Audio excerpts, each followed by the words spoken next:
Welcome to LOA Today. I'm Walt Thiessen here with Louis D'Souza, and this is your Daily Dose of Happy. We're so happy you decided to join us today, and we are enjoying and wrestling with new technology and trying things out here. We tried it on Friday with a combination, Louis, of Zoom and StreamYard. That was kind of held together with chewing gum and baling wire, and ultimately the chewing gum fell off and the baling wire fell apart. So we abandoned approach A and tried approach B, and this is where we're just using StreamYard directly, and we're finding we have our own issues going this way too, but at least we're up and running. So that's the good news. Sadly, our friend Amy is going to be able to make it today. She has a last minute family emergency, so our thoughts and feelings are going out to her.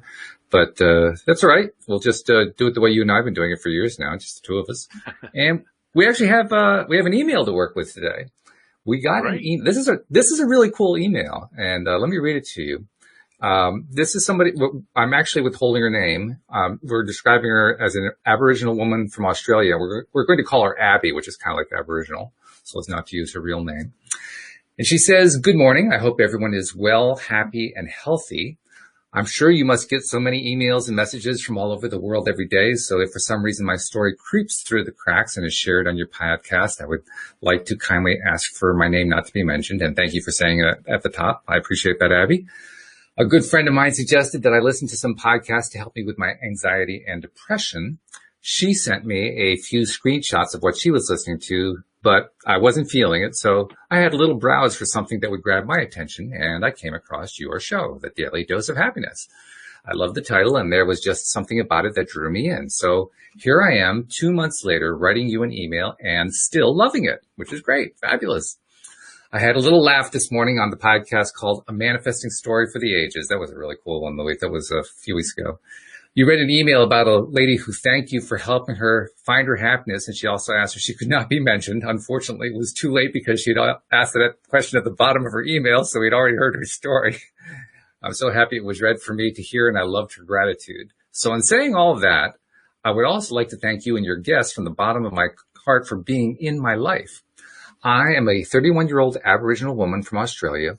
I come from a little small town of 300 people, and I am the eldest of 8 children. I grew up in a home of alcohol and violence. My mother was an alcoholic who suffered from a lot of mental health issues. It all stemmed from my parents' childhood. My mother's mom was from the stolen generation, and her father died when she was 11. My dad's mom abandoned him at the age of 3, and his father was never in his life. They had no love in their lives, so they didn't know how to love us. Growing up, I had a lot of confusion and anger toward my parents, and some days I wished I was born into a different family. I don't know how or why, but I became the protector for my siblings and my parents at a very young age. My mission was to help them get better and change this dysfunctional cycle which was passed down through the generations. I went to boarding school and then scored a scholarship at university. Unfortunately, I didn't finish my degree because I made the choice to go home to work, provide, and protect my siblings because they would have been split up into different foster homes. Mining became my next option, and I've been in this industry for the last 10 years. I've always had a drive and tried to look at life positively. I wanted to be successful, happy, and just simply enjoy life. I seemed okay on the outside, but deep within me, I had all this pain and trauma. I lost faith in God and myself because everything that I would do to help my family would not change the situation we were in. I worked my ass off and paid for my younger siblings' schooling. I paid counseling and doctors for my mom, but it would all come back to square one. I felt let down and thought, why me? I am such a good-hearted person, and I have put my life on hold for my family. Why can't something good come my way? I suffered silently with depression, anxiety, and I've been suicidal a number of times. In June 2020, my mother had finally passed away because of her alcohol abuse. My heart broke into a million pieces because I tried my whole life to help her get better. That was my goal, but because I felt like I had failed her, I had a mental breakdown. I wanted to commit suicide, to be with her but I knew I couldn't because I had an older brother who was brain damaged and 6 other younger siblings, and my dad's still here on earth. When everything had slowed down after my mom's passing, I gathered my strength to go back to work. I had a moment in silence and reflected on her life. I cried and cried and cried because in that moment I felt her pain, and I felt that that was the moment I had my awakening experience. This was the moment that pushed me even harder to stop all of this pain and to try to find something different that will heal me or that will help me heal.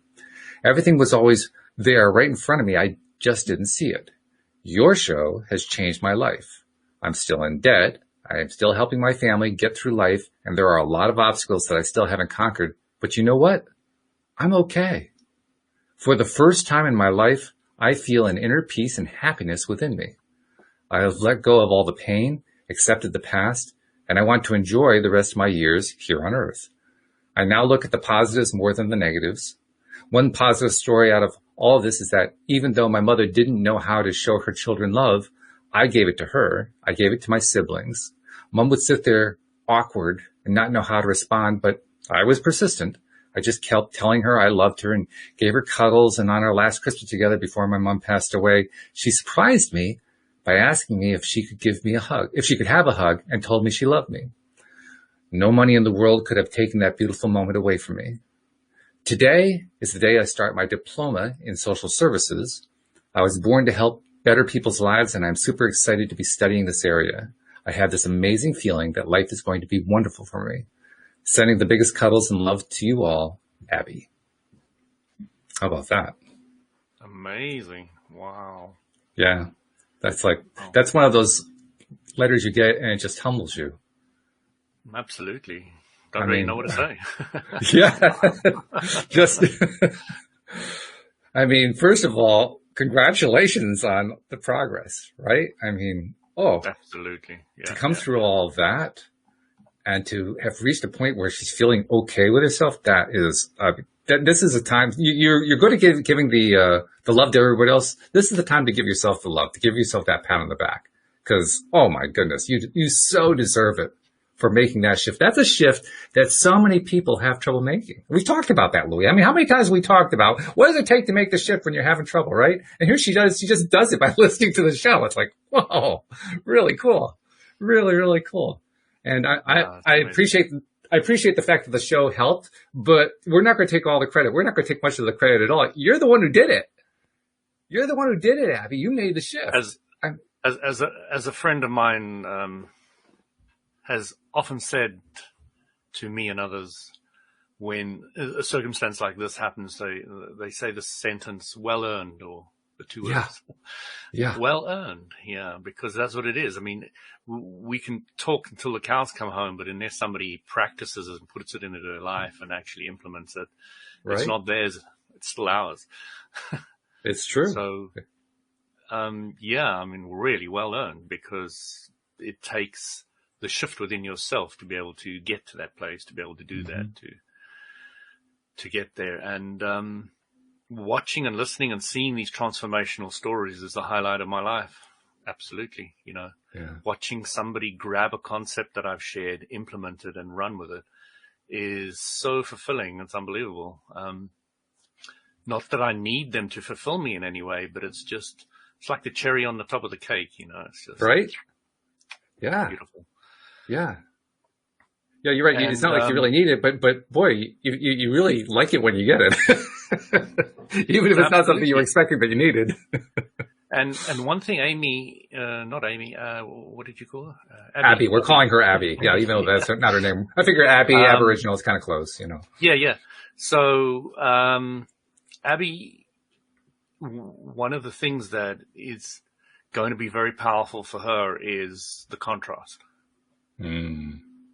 So you've got huge contrast on the one side, and then you've got the change of it, and then you've got the other side. So, it's going to be strong.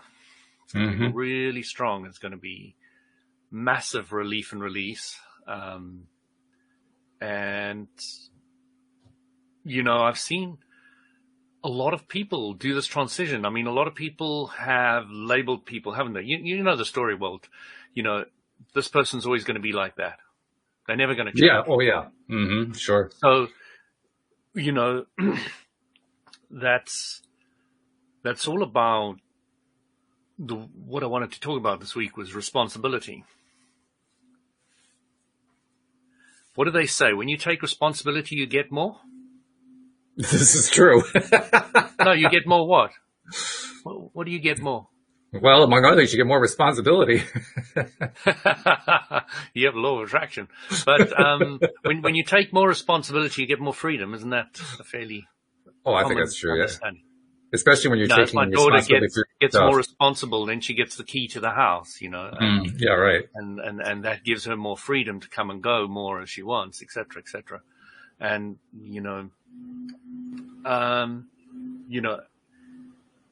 Abby's story is very much about taking responsibility for who and what she is.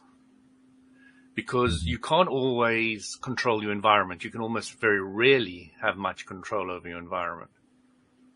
Your environment throws you curveballs and this and that. But what you can have 100% control of is how you respond to it. And that's your ability to respond that gives you your inner freedom, that gives you that blossoming and that opening of who you really are, and gives you the ability to start loving and the ability to have more peace and expression, and not labeling and boxing anybody anymore, because that is the biggest problem us humans have got is, if you've labeled the entire world, Walt, what is left? The next world? I give up. Tell me. Exactly. Go kill yourself because there's nothing left. Right. But if you say anything can happen to anybody, anytime, anywhere, and you open it up and you look at there's so much you don't know, and you look at it from that perspective, it's hugely liberating. And you wake up every morning like excited. What can I do? Where can I go? What's going to happen today? Because everything is unknown, because you haven't labeled it. Oh, my daughter's going to react the same way again today. Oh, my wife's going to react the same way again today. And you put everybody in these little boxes. And of course, people will, as Abram says, they will tend to rise to expectations. So, when my wife gets to that point where she's really annoyed with me about something, then I just come to her and I give it to her quickly, and lots of it. And it's just like, okay, when I'm going to rise to your expectations. And when I mention things like that, she's like, really gets frustrated because, yes. People want to change you. Mm-hmm. But, of course, I'm one of those ones who are really saying, sorry, it's not your job, it's mine. So Abby's really, really gone through a lot of changes, and I really admire that. There are individuals in the world who I have noticed, quite a few in my life, but they have drawn really big, complicated scenarios into their lives. It's like you have no idea. No kidding. And, there is a saying in a book I read many, many, many years ago. It's an old Tibetan type book, and it was saying that, the strong souls are given a little more to deal with when they come down here. Yeah. And they get a little more of the curveballs. They get a few more of the curveballs because they can handle them. They can deal with them better.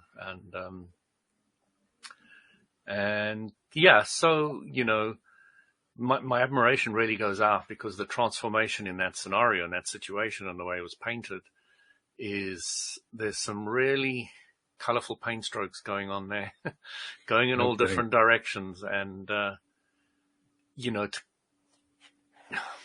when a child is born, it's innocent, isn't it? That's the general presumption. It's also complete and full of creators. So I now kind of hesitate when I get that question, but I used to say yes automatically, if that helps. I love it. I love when you're agreeable.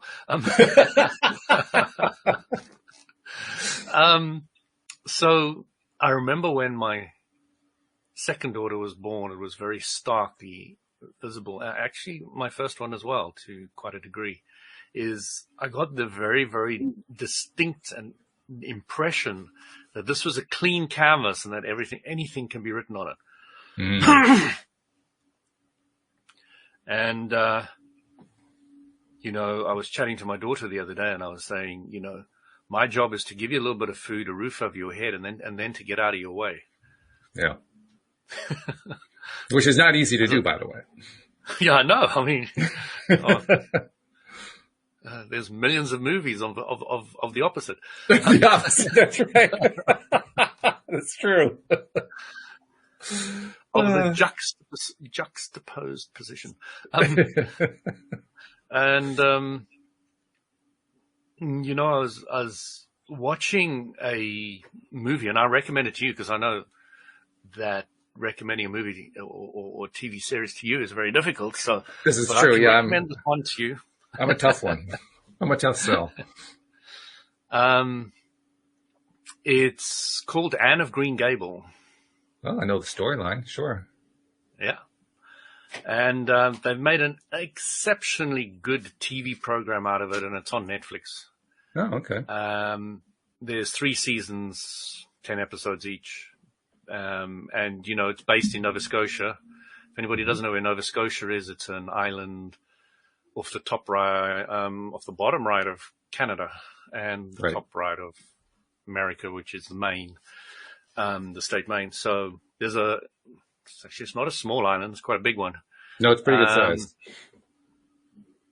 And, a little girl who's an orphan, lands up with a brother and sister couple on a farm in the middle of nowhere, and they wanted a boy, so they wanted to send her back, and then she ran away, and then there's so much trauma and all the things that go on with all this.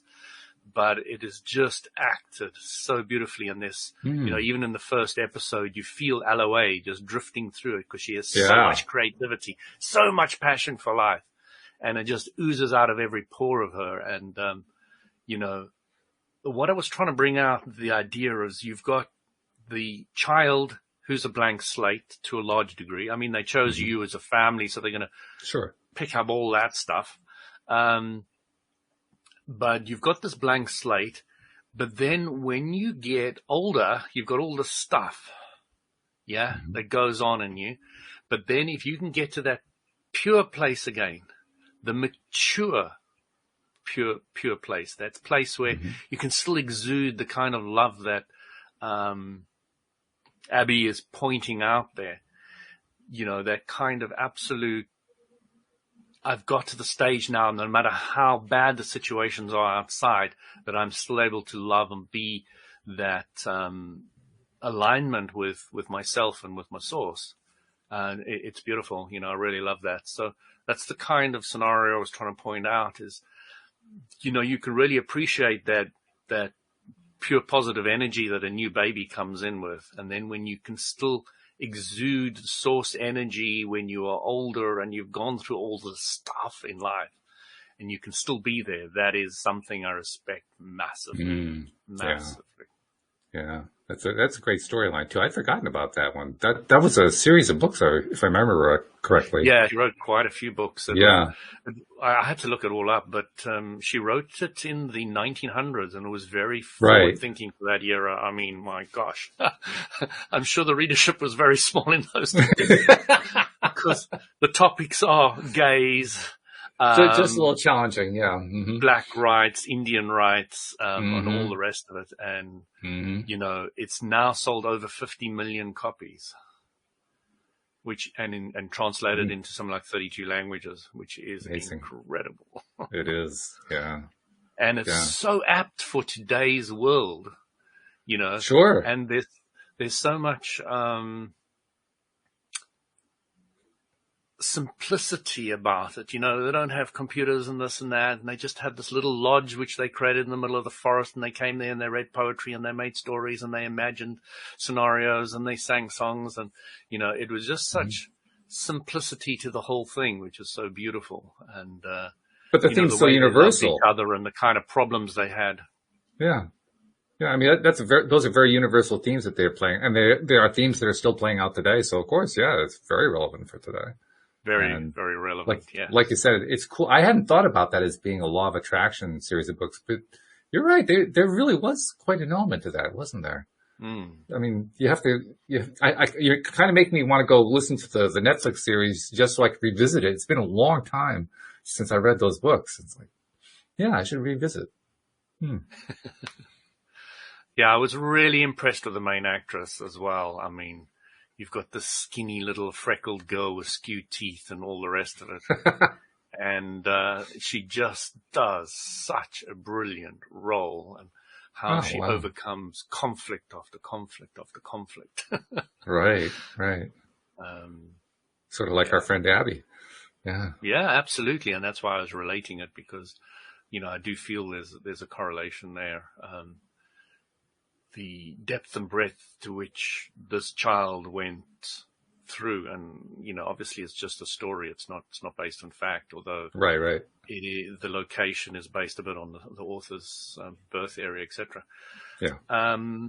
But yeah, it's just that ability to turn that corner and to look at things with that positivity and that creativity, really using that creative faculty to a high degree of getting what you want, going out there. It doesn't matter what everybody else says or does. Mm-hmm. Mm-hmm. And, using what the law of attraction we always talk about is that focus and clarity of what you want. Spending time sitting in your room and just visualizing what you want and just having so much fun with it and playing with it. I mean, you can see it so much in this girl and the way she acts and everything. You can just feel that level of creativity oozing out of her. And they talk about, dream world versus reality for her, and how she uses her creativity in an imaginary way to create her reality. And, Right. and she uses this incredible ability of hers to just move forward in life. And it's just great. I love it. It's, anybody out there who's watching the podcast, go watch it if you got Netflix. Or pick up the books if you don't. I mean, the books are well worth reading, and you're gonna pick up the same storyline. But I'm curious to see the Netflix series just to see how they handle it, because it sounds pretty good the way you're describing it. Yeah. I mean, I don't know if other people are going to see what I see in it, but I haven't been impressed with a TV series as much as this one for a while. So yeah. Well, I will tell you this. Like you said, I'm not easy to please when it comes to making recommendations about movies and TV, as you know very, very well. I mean, poor Alex King has tried dozens of times, and I think she's pulling her hair out because I keep ruining her percentages. But yeah, I mean, I'm a tough sell. And yet the moment that you said it was about the Anne of Green Gables books, you basically raised my interest level just by saying that part. So I'm curious. I'm going to check it out. I'm going to find out what that series looks like. See how well it matches up to the books, and see how well, I mean, from what you're describing, it sounds really cool. It sounds like they really captured the spirit of it from the LOA perspective. What I really like is they've obviously taken a few years to create the series. So series 1, she was younger. Series 2, she was older. And series 3, she almost looking like a young woman. And, and they've just done it beautifully. Because she's obviously aged and matured along the way, and obviously they've used makeup and, special effects to age her a bit there, but they've done it very well. You have to be impressed. Incredible story. How things can be misinterpreted so many times is really one of the themes. Oh, yes. that rings through that, and it rings through all of our lives, isn't it? How we jump to conclusions so often. And it goes back to... I just wanted to interject. One of the cool things about using the StreamYard is not only are we able to stream it to multiple locations, but it combines all of the chats from the various locations into one chat. So we can see it right in front of us, which is really, really cool. I just wanted to note something. Josie hadn't checked in for a while, but she's checking in today. And there's Jeffrey checking in too. And she says, lately I've been reading more children and middle grade books, and I feel like I'm aligning with my inner child again. So that's appropriate for what you're talking about, because that's the age range that particular series was aimed at. And I like that idea. I like that idea a lot. I don't see that as a children's book. Okay, well. I remember my wife said, I've got into books recently. Let me have a look at this series. And she went and she said, look, but that's really, really kids' picture on the front. Is this a kids' book or what? No, actually, I think anybody can pretty much read this book. Well, Although I mean, anybody can read Harry Potter too. I mean, about but teenager it's onwards. targeted. Yeah, that's true. Yeah. Yeah. No, it's definitely aimed at teenagers. No doubt about that. But yeah, I hadn't really thought of it as being advanced for teenagers. And I guess it probably was, like you said, they had probably pretty small readership in the beginning because the topics were pretty darn controversial. But yeah. Yeah, I love that. I love the Harry Potter books. I like a lot of children's literature that's the more challenging literature. You know, the stuff that makes you think, the stuff that any adult can just start reading it and you say to yourself, well, this is more than just a kid's book. This is an adult book too. I love those kinds of books that are aimed at teens. I've loved them from going back to that era when she was publishing, back to the era of Mark Twain or of Beatrix Potter or any of those authors from that time period who were ostensibly writing either for kids or for young adults, but their stuff has stood the test of time. And I love that fact. Amazing too how many of them involved imagination. You mentioned imagination as part of Anne growing up.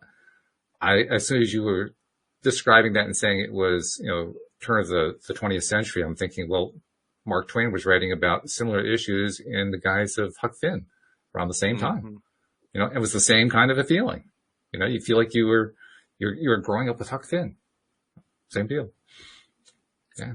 Oh, Jeffrey's also checking in. To a reporter just now, absolutely slamming another book, very famous book, I can't remember which one now, has now been banned because of racial, sexual, whatever it is. And how many books are racial and sexual currently that are not banned? Yeah, that are coming out every day.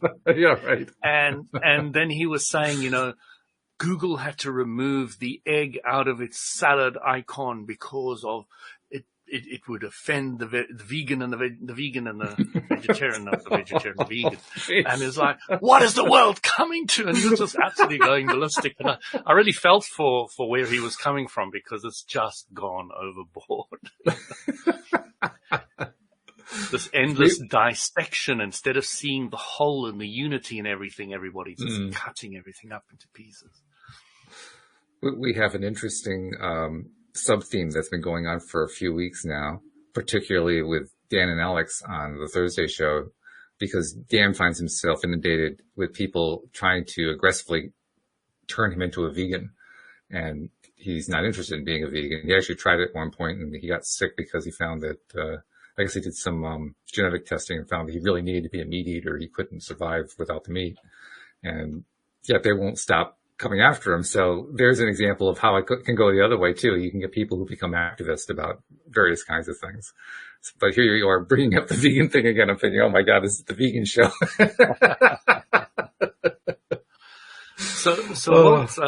I've had a new understanding about vegan and meat eater, etc., etc. And it's a point of view I've never really looked at before, and I'll throw it out and see what you think of it.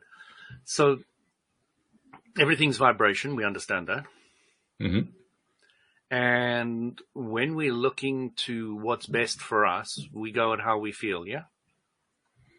Yeah. Sure. Yeah. So if we feel that this food is good for us, and it's something I'm learning to have greater and greater and greater sensitivity to. I always had a bit of a sensitivity to it, but before I eat my food, I generally put my hand near it or I touch my food, etc. And I look inside and I say, is this good for me? Mm-hmm. Is this right for me? And if I have any hesitation, I tend just not to eat it. I'll eat around it or eat something else or whatever.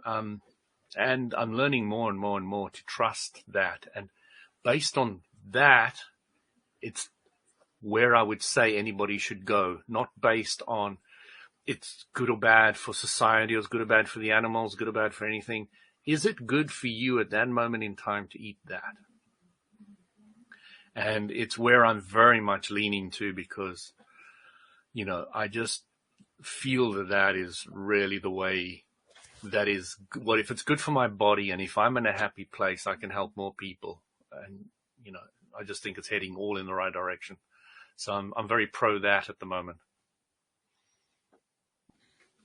Good. I like the approach.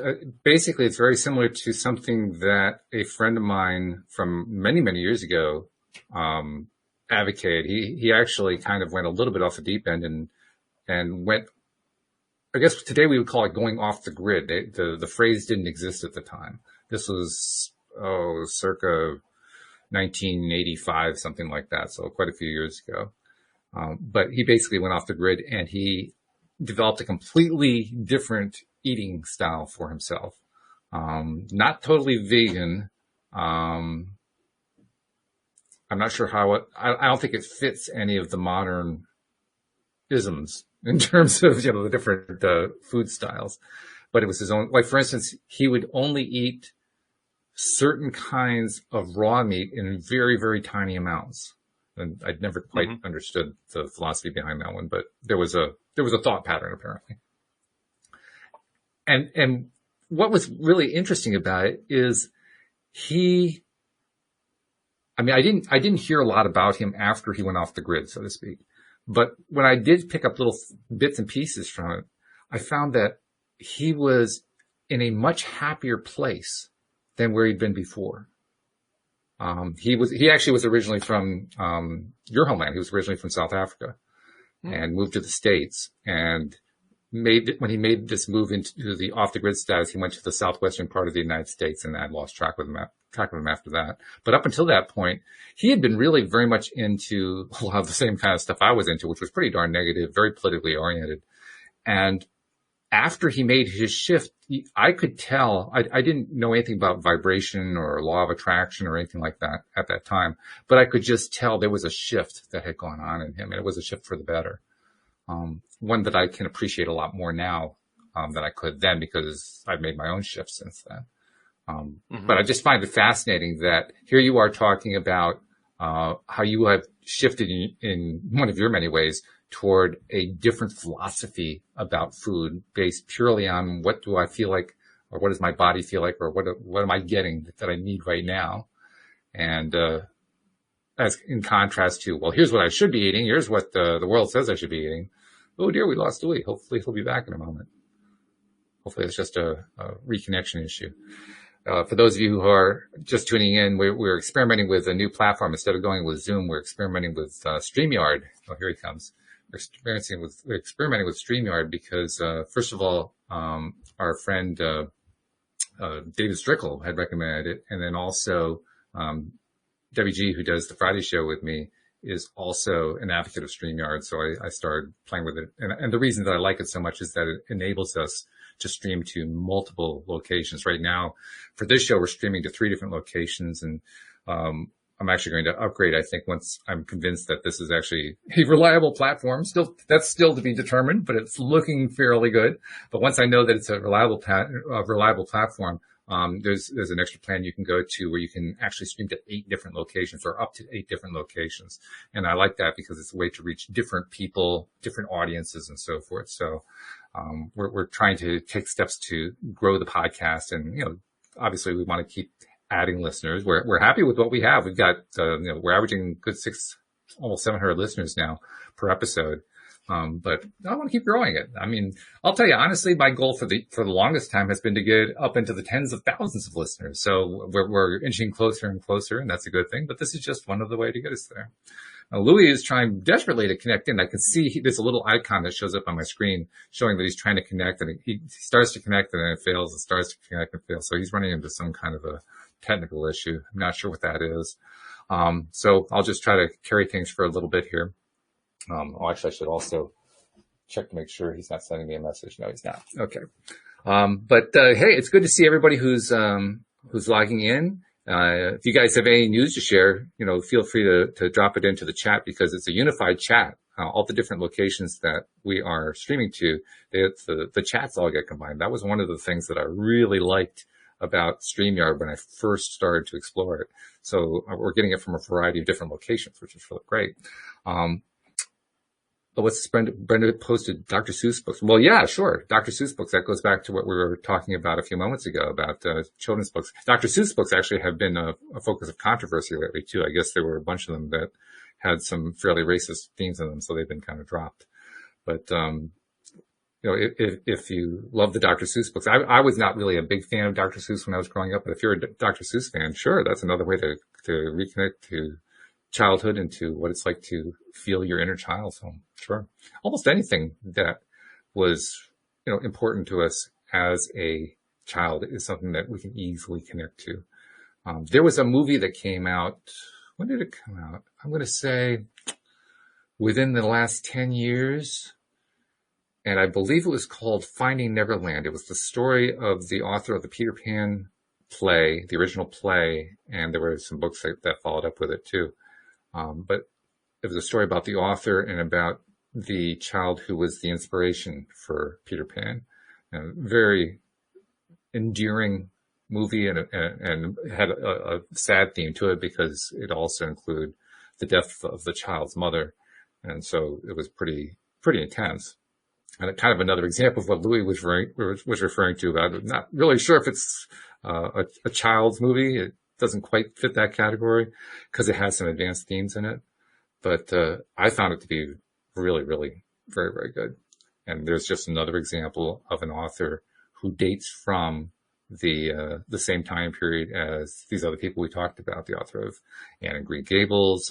We mentioned Mark Twain, Beatrix Potter. I mean, there's a whole bunch of authors who were kind of setting new paths, new standards back in the early 1900s and in the turn of the century. Here comes Louis. He's back again. Yeah, we hear you. We thought we lost you for good. Streaming on something else. Yeah. Well, we'll chat about that afterwards so I can report problems to them. But I was just sharing some thoughts about other children's literature and about, I was also explaining what we're trying to do with StreamYard here for people who had tuned in a little bit later on. So we've caught them up a bit. But let's get back to the topic you had brought up. You brought up the idea of responsibility, and I made a note in my notes to make that a topic for this week.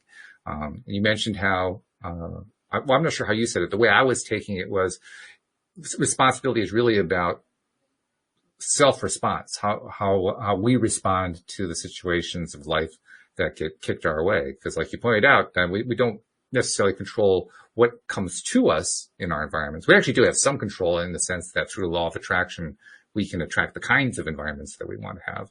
But individual events are going to happen. And when they do, we get the opportunity to decide how we're going to respond. And this is a very poignant topic as far as I'm concerned for me, because I've had a few challenges, not nearly on an Abby scale, but I've had a few challenges of my own the last few days about just, how am I going to respond to some things that I didn't like so much? There were a couple times where... And how are you going to respond to them, Walt? I could have done better, to be honest. I'm still learning. I'm still working on it. But the good news is that the various practices that I've been doing daily, my morning exercises and so forth, have stood me in good stead. So what would have perhaps kept me in a bad place for perhaps days or even weeks at a time, I was able to shake off in a matter of hours, maybe a day. So that's the good news. And I figure progress is progress no matter how you look at it. But yeah, it's a very good yardstick. How quickly can you go from not wanted to wanted? Yes. Now, some people are stock car collectors. They want to know how fast can they go to 0 to 60. You want to know how fast can you go from not wanted to wanted. Talking about that, it was fascinating that, drag racing. I know what it is. Yeah. Yeah. Okay. So you've got a car and you go a certain distance and you just go, wow, you see the fastest car wins. That's it. Right. But they say that the new Tesla that's coming out is going to be faster than any of these huge, powerful, I've heard that, amazing cars. Than anything else. And, it blows me away what these electric cars are going to be doing in the future. Just, yes. I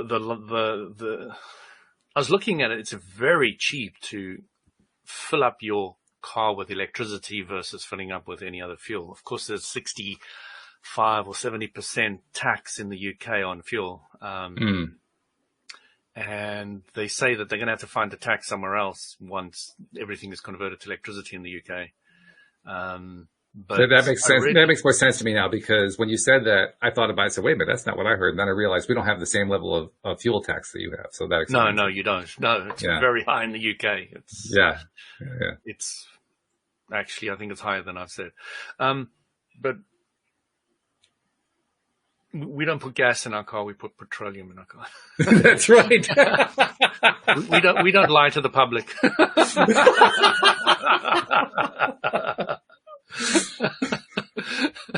I don't know if that would make me feel better about putting gas in the car. Like, where's the gas? Isn't it supposed to be air-based gas? Isn't it?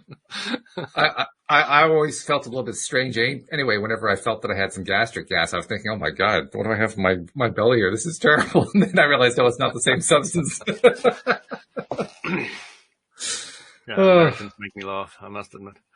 I'm an American. I make me laugh, so why not? Yeah. So yeah, you know these little scooter things, these things the kids have, these little 2-wheel things with the flat board and the little stick in the handles. Yeah. Oh yeah, right. Scooter. Sort of Well, now you got these electric scooters, and they are becoming absolutely rife in the UK. And I see a huge potential for them, absolutely massive. And I can really see them taking off. Well, there was also another product that came out, and I can't think what they call it. It was like a people mover or something like that. It was a platform that you stood on and you leaned forward and it would move forward. I don't remember. Yeah. I don't remember the details about it, but it sounds similar to that in a sense. I mean, you don't actually touch the ground with that, I don't think, but. Well, I saw this guy. He was on a single wheel. The wheel was about that size. Right. A single wheel, and it's got 2 little bars on the side, and he just stands on those. And off he goes, and it's like really works well. He was going all over the place with this thing. Exactly. Yeah. And I can see them taking off too, because they're even smaller than the scooters, and of course you got this automatic balancing of it, so you don't really fall over or anything. So the thing is getting them on trains and getting them on public transport. And the smaller they are, the better they are. So. I'm just seeing that the future is going to be really interesting. There's going to be a huge amount of us using these things in far, far more often, as they become more evolved and powerful. And, most of them can go about 30 miles, 25 to 30 miles an hour. And I mean, that's fast for a little scooter, hey? Sure. You got no helmet, nothing. You're just zooting down the road. Oh, they've got brakes now. They've got disc brakes. They've got brake lights. They've got everything now. They've really zooped them up, and they can go over rough terrain. They've got bigger type wheels, some of them, and they've got suspension front and back. It's like really they've gone to town on these things now. Wow. And they're so powerful. You can take them out like there's BMXs in our days, Now you take one of these out and you zoot around with it and spin around the dirt in it and all the rest of it and perform tricks on them. Yeah. I was just going to ask, are there people who do tricks? Of course. Of course. You can now use it as a skateboard, when you slide down these bars and all the rest of it. You can use it for that, and you can use it to, jump up and do twirls and things like that on some of these nice bends. But I'm really feeling that electricity-powered vehicles in all different shapes and sizes is going to become a huge part of our future. Oh, no doubt. No doubt whatsoever. With absolutely no doubt. But it's really becoming clear at the moment with a lot of clarity. If you want to invest in something, that's probably a good place to go to. That makes sense. It does make sense. I want to get back to the topic of responsibility, though, because I think that's a really good one. And you mentioned it, and I kind of tried to expand on it. But I can elaborate more. Yeah, tell me more what you had in mind with that. Or tell us more what you had in mind on that. So, if you are if you've made a judgment about everybody, you've made a judgment of how everybody's going to respond. You're not in a place of being consciously able to look at anything anymore. Now you're looking at it through a filter, through a color. You've already colored that one blue, that one green, that one red, and you can't see an object for what it is. You can't see a situation for what it is. You can't see a person for what it is, because you're looking through all these glasses of what you expect, what you know about them, what you feel about them, what you think they're going to be like tomorrow, etc., etc. So, you've got all these colored glasses in front of you, and you've got this, and you're not able to respond. Now, being able to respond by just seeing what's there is a spiritual endeavor. It's ability to be detached and just see what is and respond appropriately to what's happening. So, a monkey scratching, under his arm is an automatic reaction, a conditioned reaction. And when man learns not to be conditionally reacting to things, that is when you are really starting to become enlightened, because you're now able to just look, they're being angry with me. They're being angry with me. That's it. Oh, they're being nice to me. They're being nice to me. That's it. There's, and you're able to deal with it all. If a loved one dies, this is an interesting thing. If a loved one dies, it traumatizes you and all the rest of it. But that's because your world has been limited to only a few people. If you expanded out a bit more to your town and you started being able to respond beautifully or better to everybody's death in the town, then you've got a more balanced look. But if you go bigger than that, you go your country. And if you have the compassion or the ability to respond to everybody's death without falling over and cracking up and wailing and all the rest of it, then, so what it is you're learning to be able to respond to the concept, which, a more spiritual person is one who's looking to look at the oneness of everything. A person who's still beginning and not so advanced. I don't like using any of these words, but they're more picky and they're more splitty and they're not breaking up everything, and they've got the this and the that and this party and that party and you got the different color skins, and you got all the isms, or you got all the issues where you've broken everything down little parts. Right. Yep. So when you've got that ability to respond to all things, then that is a hugely mature and spiritual and an awakened concept. So, and I love the way that David Strickle and the Stream of David used to describe that. They would describe it as viewing things very similar to the way that non-physical sources, we refer to them, view things.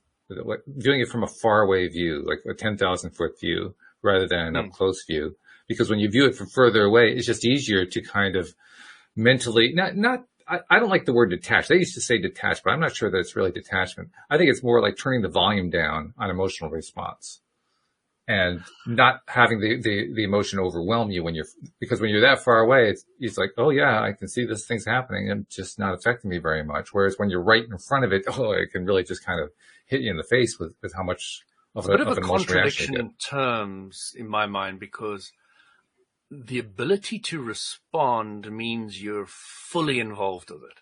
Yeah, there's truth to that. But it's not cracking you up at the same time. Right, yeah. Which is similar. That goes back to what Abby was talking about in her email to us, because she's right in the middle of all this craziness that's been going on in her life.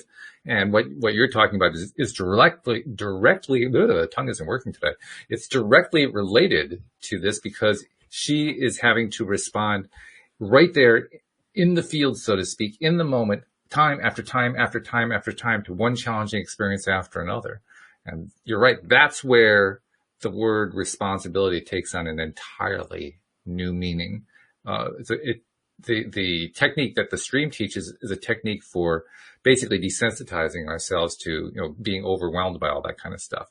But the kind of responsibility you're talking about, that's the responsibility that you learn by basically going to the mental gym, by doing the working out and building yourself up to the point where you say, I'm not feeling that angst anymore. Like Abby, I've just kind of left that behind. It's not it used to drive me crazy, and it doesn't drive me crazy anymore. And now I'm actually finding ways to embrace my new possibilities. And what did she say she was doing? She was going back to school for social worker type stuff. I can't remember exactly what it was, but she's in the midst of all the chaos and crisis. She's found a way to refocus her attention and get excited within that life. That's what's so impressive about what she's doing.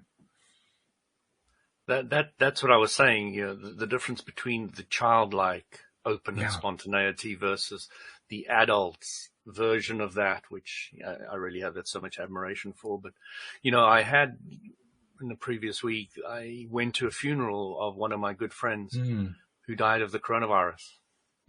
Yeah.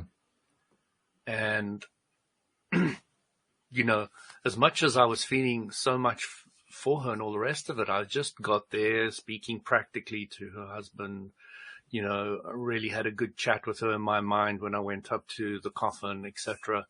You know, because she was just such a loving, giving person. And, you know, I watched her grow and expand through all the years I was with her. And it was just beautiful. And I wasn't traumatized like I might have been or have been in the past for different deaths that I've, you know, funerals and things like that I've been to. I was really centered and balanced, and I was keeping my balance and allowing it to flow to anybody else who was around there. And it was just such a beautiful service, and, you know, simple, down to earth, very, very, very nice. And, you know, that's the thing, you know, I was just learning how can I respond practically, simply, and in the best way that I can. And, you know, it was quite an eye opener for me to go through the whole experience of all that in a different way than I used to do it. So it was just interesting. It reminds me of an experience that we had, Louise and I, about, I guess it would be a little over 3 years ago, 3 or 4. I think it's 3 years ago. Her brother-in-law died, her sister's husband. And we went to the funeral, and we've not spent lots of time with her sister or with her niece and nephew, but we spent some time with them. And while we were there, this was a traditional Italian funeral. So this is like a wake that goes on and on and on. I mean, it was very long, very involved.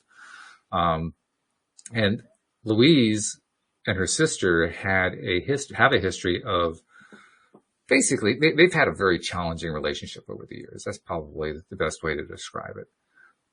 And Louise was able to put all that aside and see her sister up front in the funeral parlor, dealing with this long, long line of people coming through to express their condolences and so forth. And, you know, all the family, you know, the mother, the son, the daughter, all three of them were just standing for hours and hours at a time. And Louise just kind of asked herself, what can I do to help her out? And realized they need water. They need food. They need ways to, they need to sit sometimes. They need to find a way to so she just started taking care of them, which was an entirely new response for Louise. And it was an entirely new experience for her sister in particular.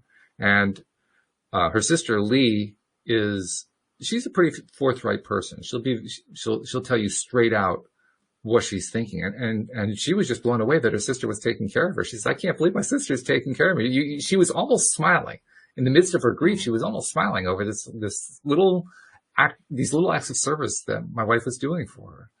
And you could tell it was taking the stress off. It was just taking that edge off in a very, very trying circumstance. So not quite the same as your story, but a similar circumstance. You know, knowing my friend Monica who died, well, there was no ways I was going to go in black to the funeral. So I'm going in bright, colorful colors. And I was the only person. The only one. And I was thinking, I'm not going to do anything else than what Monica would have really wanted. I think, or at least what I perceive she would have wanted. I'm not here to impress the other people that are going to the funeral. I'm here to, I'm not here for Monica. So yeah, it was an interesting, experience from that point of view. Not that it stuck in my mind much or I thought about it much. It was just interesting. I kind of observed it. Oh, okay. They still wear black these days. Oh Kind of went yeah, through my mind.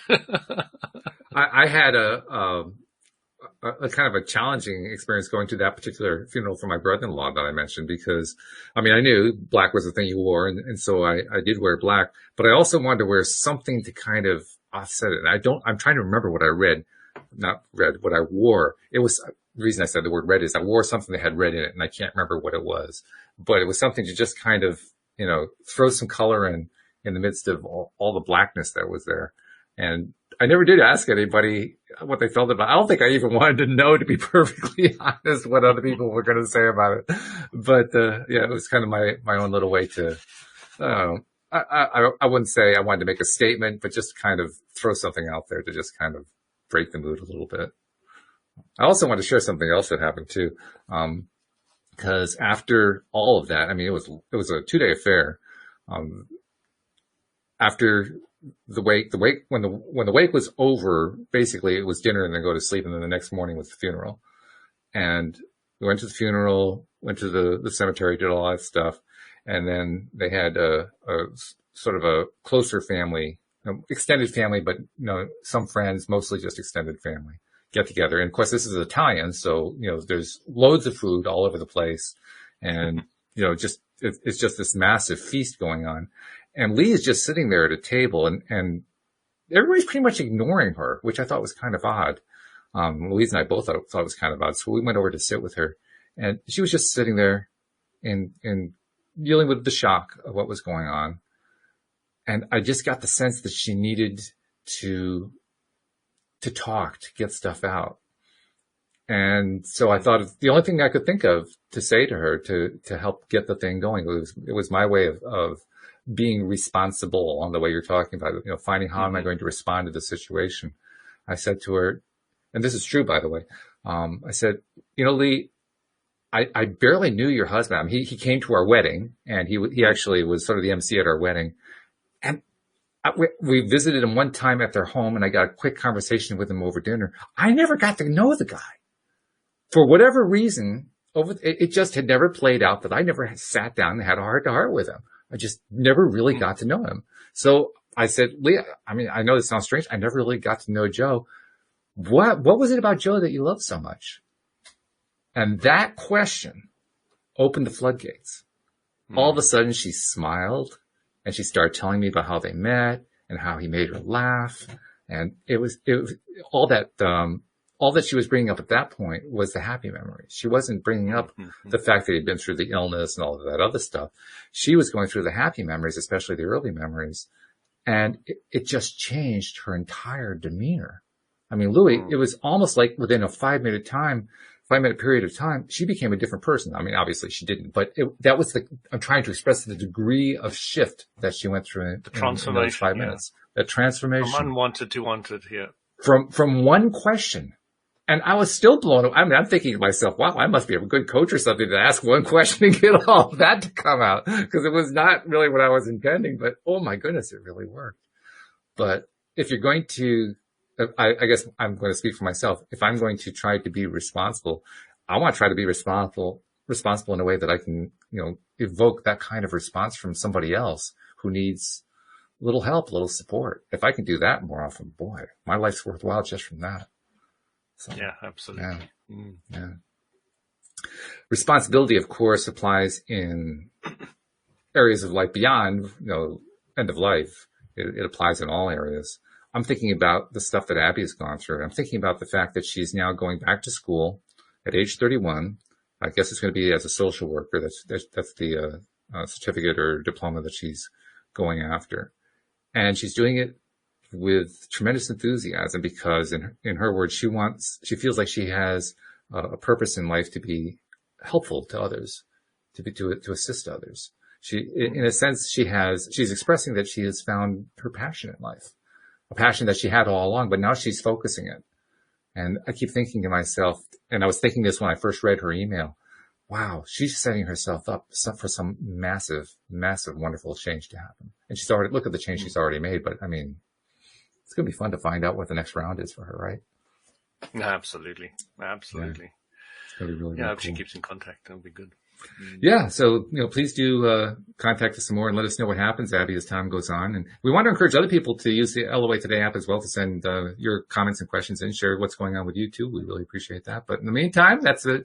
I enough just for wanted today. to say quickly, Yep. hello to Jeff and Brenda and Joseph. Yeah. Yeah, nice to hear from you guys. Glad you're back. Thanks for that's the one part of StreamYard that's working well. It's consolidating the comments from the various sources, and so that's really, really good. So thank you very much, guys. Brilliant. And thank you, Louie.